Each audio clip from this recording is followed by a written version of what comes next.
It's time for Talk Law Radio with Todd Marquardt. Todd Marquardt, attorney at law in Texas. If you're a millionaire or a thousandaire, Talk Law Radio is now on the air. Call in with your business law question, your elder law question, veteran aid, Medicaid, build a business to get paid.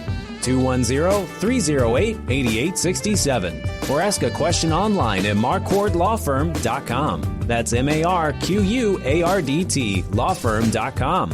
And now, it's Talk Law Radio with Todd Marquardt. Welcome to Talk Law Radio. I'm Todd Marquardt. Now it's time for you to discover your legal issue blind spots by listening to me talk about the law on the radio.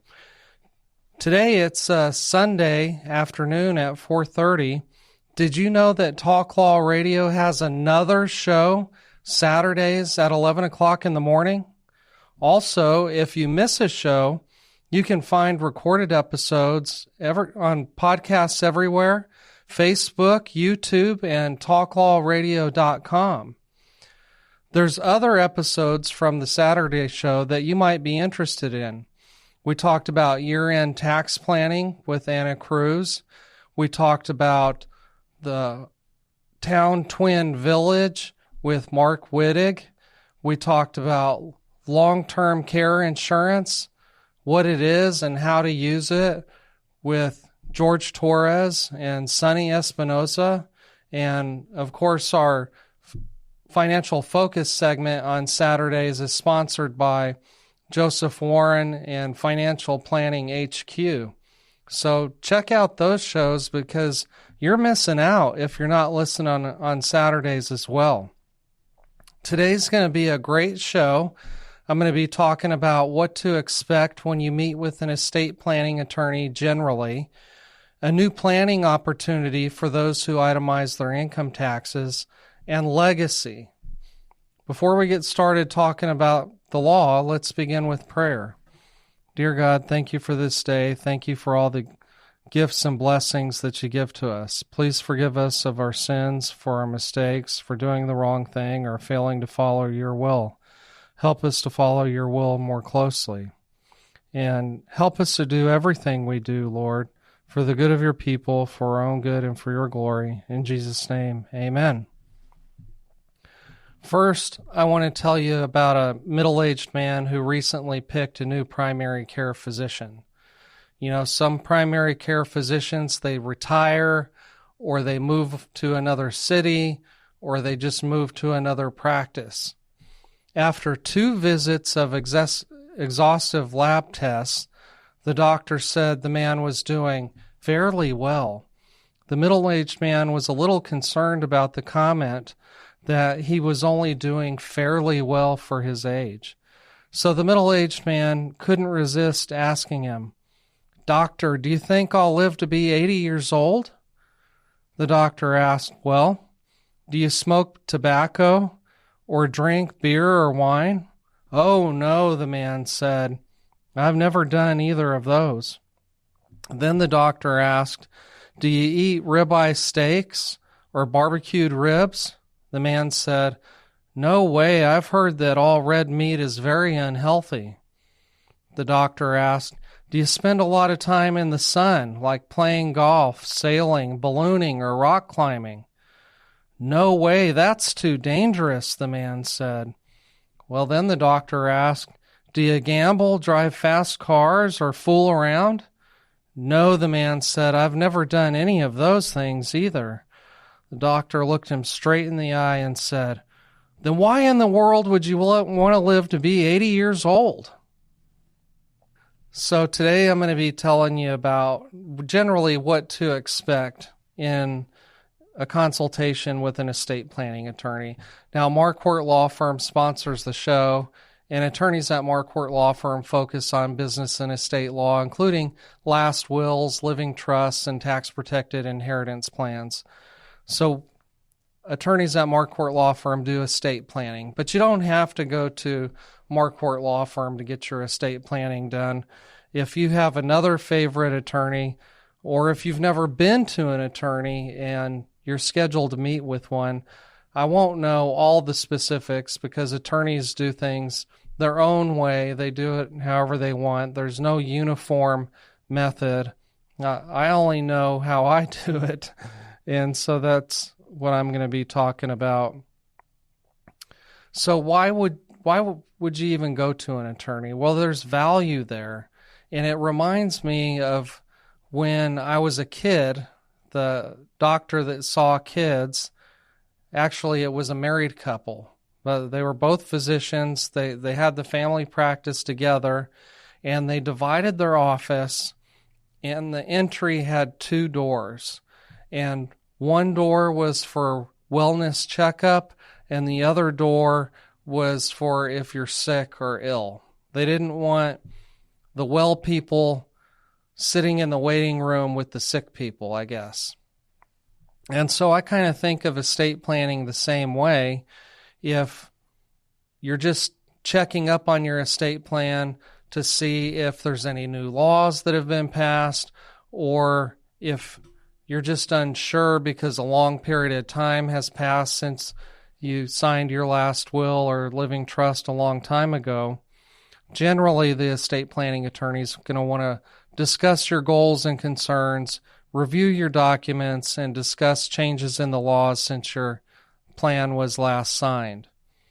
Now, the sick visit is sort of the same as if you already know that you want changes to be made. But again, the attorney's probably going to talk to you about your goals and concerns, discuss your family and your finances, because there might be changes within your family dynamics. Who's getting along, who's disgruntled, who's estranged, who's in jail, who's divorced, who, God forbid, passed away too soon. And then the attorney's going to want to understand how the plan works with current laws. So the attorney is going to want to understand you. But before I move on, I want to remind you, why does Todd Marquardt love Talk Law Radio? Because in the beginning, God had one law: don't eat from the fruit of that tree. Then he gave Moses the 10 Commandments. And now we have municipal, state, and federal lawmakers that won't stop creating new laws that might impact you without you knowing it. So tune in to Talk Law Radio, where I talk about changing laws, I talk about opportunities in the law, and I talk about problems that people fall into just because they don't know the law. So if you're sitting around the table on Thanksgiving Day with your family and your friends, tell them, have you heard about Talk Law Radio with Todd Marquardt? You should really listen to this, because he helped me avoid a hidden legal issue blind spot, or he told me about an opportunity that might help me get ahead in business, or help prepare my family for what might be coming. Back to what to expect in a meeting with an estate planning attorney. Now, you're probably going to call the office, email somebody on the staff or the attorney, or you're going to chat online on their website. When you do that, expect for somebody to ask you what your name is. Now, you might think that that's silly, but some people think they're going to call into the attorney right away, not even identify themselves, and just get all the information they ever wanted to know about estate planning, last wills, living trusts, and tax-protected inheritance plans. But the reason that it's important for you to give your name to the law office is because attorneys are not allowed to represent opposing parties unless there's some exception. So a good law office will always want to know who you are so that they can check their system and see if there's any conflicts. Expect for the receptionist to ask you for your phone number, email address, and mailing address. A good law office will want to contact you before you have your meeting with an attorney to remind you of the appointment. Because if you miss an appointment, it's a lost opportunity for the law office, the attorney, and the staff. Now, in between the time when you're waiting for your appointment, you scheduled your appointment, you're waiting to meet with somebody, it's good to think about that if there's no charge for that meeting, please remember that a lawyer who spends time with you at no cost to you is doing so at a great personal sacrifice. They're not being paid. It's like community service. So respect their time and bring your ideas and your concerns to the meeting. If you don't want to be there, then don't make the call. The purpose of the initial consultation is for you to determine if you want to hire the law firm to represent you and give you advice. If you want the law firm to represent you and give you advice, then you'll sign a representation agreement, pay a retainer, and then the law firm will give you that advice and perform the legal representation. You might think about these questions ahead of time. What factors are important to you when considering whether to hire a law firm to represent you and give you advice? Who will be paying your retainer fee? How is this legal issue or concern affecting your life? Now, attorneys are different, like I said, about how they run this process and about how they conduct their meetings. Some office consultations will take 15 minutes. It might even be over the phone or by Zoom or other video conference. It might be 30 minutes or an hour. The attorney wants to know some information about you in order to develop a comprehensive plan. Some attorneys are just order takers. They're there just for you to tell them, for them to tell you what they want. They're going to rely on you. Those attorneys don't cost very much. Then there's the legal advice giving attorney. Now, those attorneys cost more, but they're going to give you a more comprehensive service. So the attorneys that are going to give you legal advice and more comprehensive service are going to want to know things about you, because it's not all just cookie cutter stuff. You know, we're all different. We have different families, we have different dynamics, we have different goals and objectives. We have different kinds of assets that we hold, that we invest in. We have different retirement plans, different retirement accounts. We have different levels of income and different net worth, and all of those things matter. Some attorneys will allow you to bring somebody who you trust, who you rely on to help you make important decisions to the consultation. Other attorneys forbid that. So you need to know up front whether you're allowed to bring somebody to the meeting or not. What personal and family information is necessary for a productive consultation?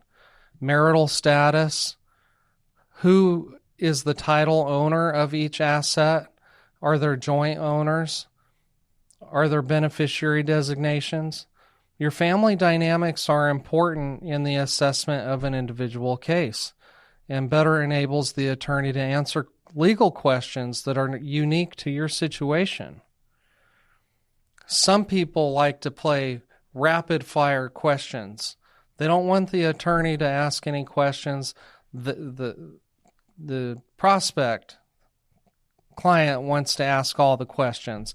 And so they do it in rapid-fire succession, and the attorney can answer those questions to the best of his ability, but if he has no information or context about where these questions are coming from, he can't give a fully developed answer. So you should know that maybe this consultation, if it's free or if you paid for it, you might not have time to answer all of those questions, might not have enough information at that time to answer those questions.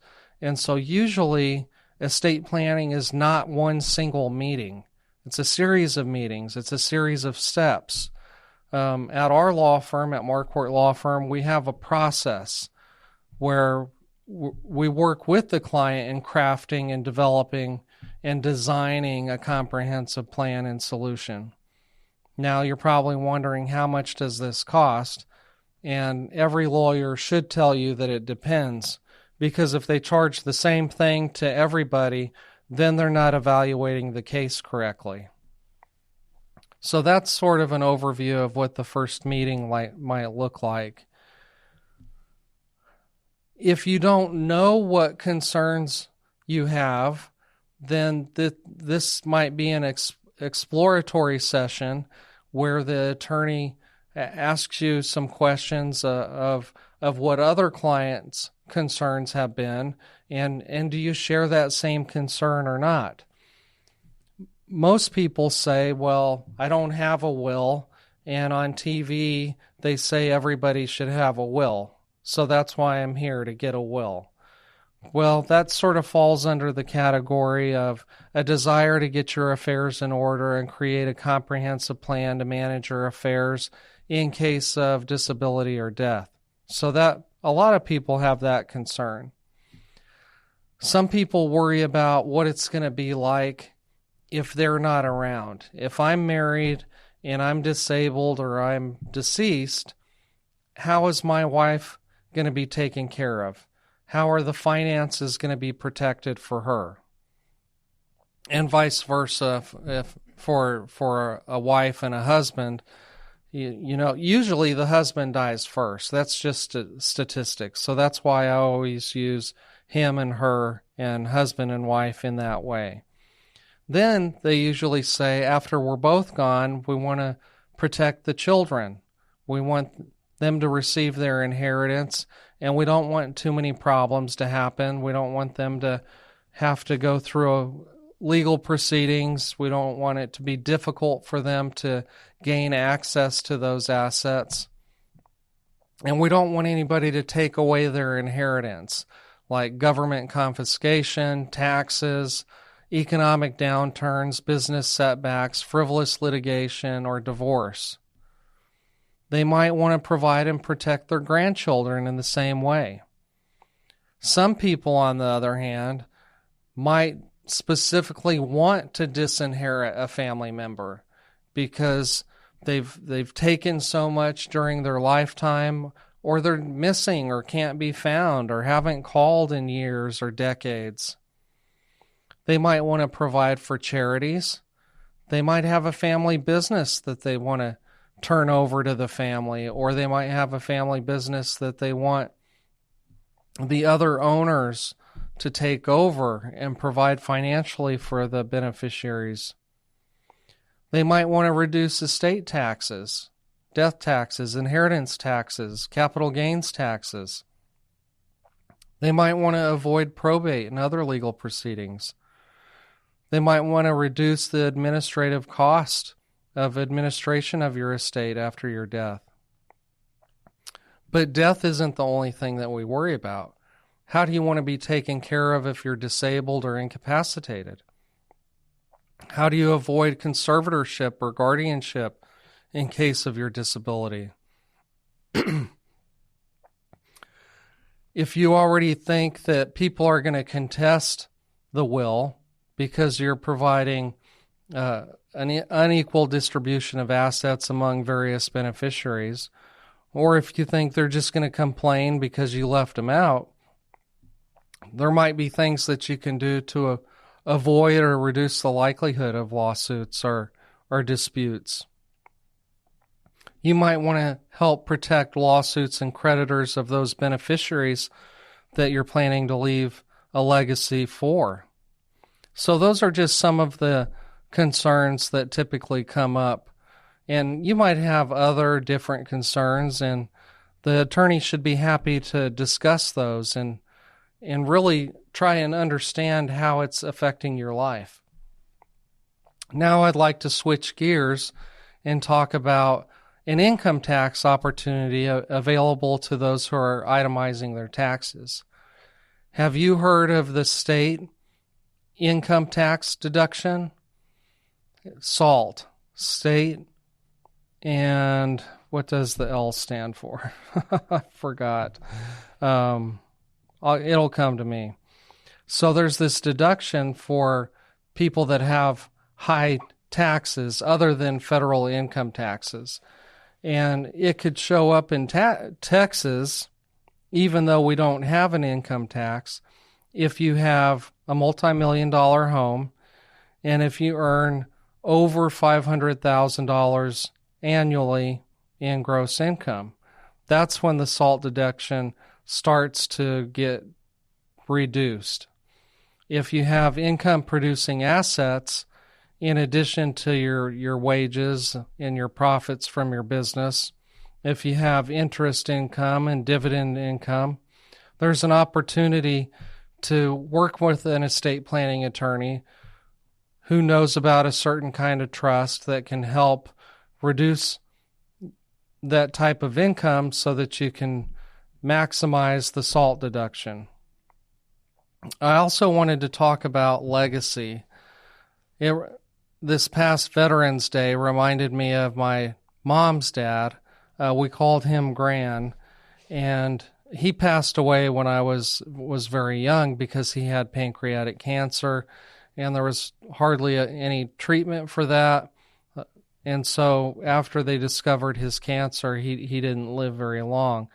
But my grandmother told me about him, and my mom did too.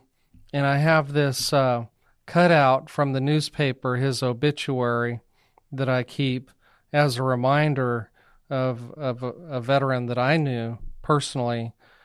And so it says he served with the 2nd Division, 48th Infantry Regiment, Company B, in the Korean conflict. He was wounded and received the Order of the Purple Heart, Army Commendation Medal, and numerous other decorations. So after that injury, my grandmother and my mom told me that he lost a dear friend in some type of explosion. And my gran was injured and his friend tragically passed away.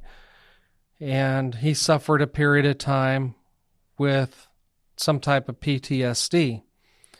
Well, he recovered from that enough such that he went back and joined the Air Force. And he actually trained here in San Antonio. But that's part of his legacy. I thank veterans for their service, whether they're stateside or serving abroad, whether they're in combat or non-combat. It works. Everybody works together as a team, and so I appreciate everyone who puts on the uniform and suffers personal sacrifice for the good of our nation, United States of America. I also wanted to talk about just some small part of my legacy. Something that you're going to remember about me is that every November I shave my chin hair and grow out my mustache. This is for Movember, Movember. And it's supposed to be where you grow a mustache. That's why they call it Movember in November. And you can start your mustache from scratch. Some people call it No Shave November. But it's supposed to bring awareness to men's health, because usually men are the only ones that grow hair on their face. And the awareness they want to bring is to prostate cancer, testicular cancer, and suicide prevention. Now, the statistics tell us that men go to the doctor less frequently than women. And even if, I mean, these are just generalizations, but this is why it came about, because of the statistics. That generally men will put off going to the doctor even if they feel sick, even if they feel tired, even if they're in pain, because that's sort of what society teaches us is don't complain, it's not that bad, nothing's wrong, just get over it. Well, we need for men to start going to the doctor, because some of these maladies, these diseases, these conditions can be cured or treated if caught early on, like prostate cancer, testicular cancer, and of course, the prevention of suicide. So if you see somebody with a big mustache like me that doesn't normally have that, that's part of their legacy.